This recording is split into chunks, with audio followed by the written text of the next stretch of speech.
एक समय की बात है जब भगवान श्री कृष्ण की पत्नी सत्यभामा उनके शस्त्र सुदर्शन चक्र तथा वाहन गरुड़ तीनों को अपनी सुंदरता, शक्ति और गति पर अभिमान हो गया।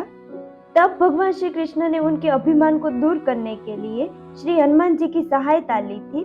क्या थी पूरी कथा, आइए मिलकर जानते हैं। कथा के अनुसार श्री कृष्ण ने अपनी पत्नी सत्यभामा को स्वर्ग से पारिजात लाकर दिया था। तब से वह स्वयं को श्री कृष्ण की अत्यंत प्रिय और खुद को सुंदरी मानने लगी थी। वही सुदर्शन चक्र को भी यह अभिमान हो गया था कि उसने इंद्र के वज्र को परास्त किया था। भगवान श्री कृष्ण हमेशा उसकी ही सहायता लेते हैं, जबकि भगवान कृष्ण का वाहन गरुड़ ये समझता था कि मेरी गति का कोई मुकाबला नहीं कर सकता और भगवान मेरे बिना कहीं जा ही नहीं सकते। भगवान श्री कृष्ण को जब यह पता चला तो उन्होंने हनुमान जी का स्मरण किया। तत्काल हनुमान जी द्वारका आ गए। हनुमान जी जानते थे कि श्री कृष्ण और श्री राम दोनों एक ही है। हनुमान जी द्वारका पहुंचकर सीधे राज दरबार नहीं गए, वो राजकीय उद्यान में चले गए और वृक्षों पर लगे फल तोड़ने लगे। फलों के साथ साथ वो वृक्षों को उखाड़कर फेंकने लगे। ये बात द्वारका में आग की तरह फैल गई कि एक बंदर राजकीय उद्यान में उत्पात मचा रहा है। जब श्री कृष्ण तक ये खबर पहुंची कि किसी वानर ने राज उद्यान को उखाड़ दिया है, तो श्री कृष्ण ने गरुड़ को बुलाया और कहा, अपने साथ सेना ले जाओ और उस वानर को पकड़ कर लाओ।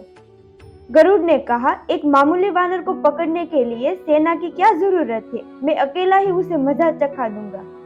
कृष्ण मन ही मन मुस्कुरा दिए और कहा, जैसा तुम चाहो। भगवान की आज्ञा लेकर गरुड़ उद्यान में गए और हनुमान जी को ललकारा, बाग क्यों उजाड़ रहे हो, चलो तुम्हें श्री कृष्ण बुला रहे हैं। तब हनुमान जी ने कहा, मैं किसी कृष्ण को नहीं जानता, मैं तो श्री राम का सेवक हूँ, जाओ और जाकर कह दो कि मैं नहीं आऊंगा।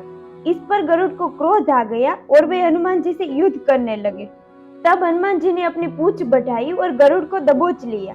फिर पूंछ को एक झटका दिया और गरुड़ को दूर समुद्र में फेंक दिया। बड़ी मुश्किल से गरुड़ अपनी जान बचाते हुए दरबार में पहुंचे। गरुड़ ने भगवान कृष्ण को बताया कि वह कोई साधारण वानर नहीं है, मैं उसे पकड़कर नहीं ला सकता। गरुड़ की बातें सुनकर भगवान मुस्कुरा दिए। सोचा, गरुड़ के बलशाली होने का घमंड तो दूर हो गया, लेकिन अभी उसके वेग के घमंड को चूर करना शेष है। श्री कृष्ण ने कहा, गरुड़, हनुमान जी तो श्री राम का भक्त थे, इसलिए नहीं आए। यदि तुम कहते कि श्री राम ने बुलाया है तो फौरन भागे चले आते। हनुमान अब मलय पर्वत पर चले गए हैं, तुम तेजी से जाओ और उनसे कहना श्री राम ने उन्हें बुलाया है। तुम तेज उठ सकते हो, तुम्हारी गति भी बहुत है, उन्हें साथ लेते आना। गरुड़ वेग से उड़कर मलय पर्वत पर पहुंचे। हनुमान जी से क्षमा मांगी, कहा, श्री राम ने आपको बुलाया है, अभी आओ मेरे साथ, मैं तुम्हें अपनी पीठ पर बैठाकर मिनटों में द्वारका ले जाऊंगा।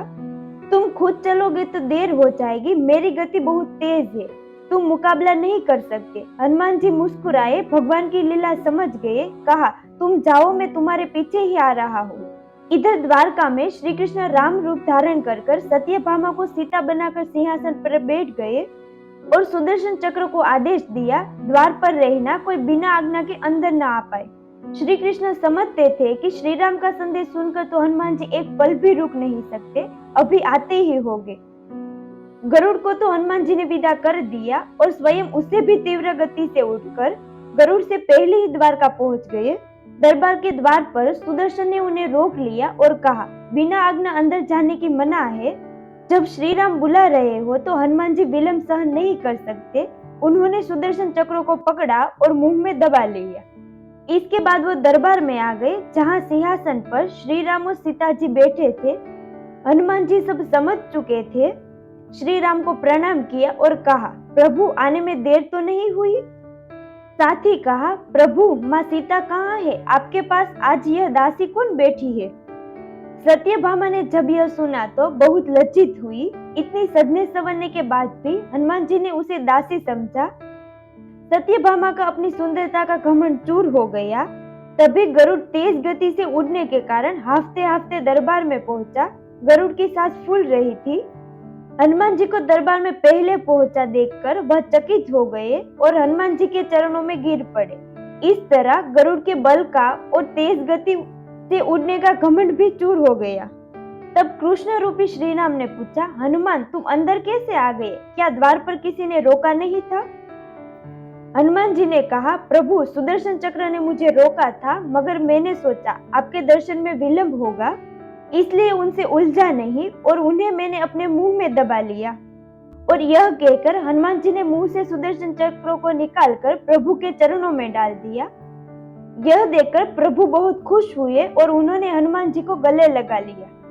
इस तरह हनुमान जी ने सत्यभामा, गरुड़ और सुदर्शन चक्र का घमंड चूर कर दिया। यह कथा से हमें यही सीख मिलती है कि खुद पर घमंड नहीं करना चाहिए। आपको हमारी ये वीडियो कैसी लगी हमें कमेंट करके जरूर बताइए। जय श्री कृष्ण।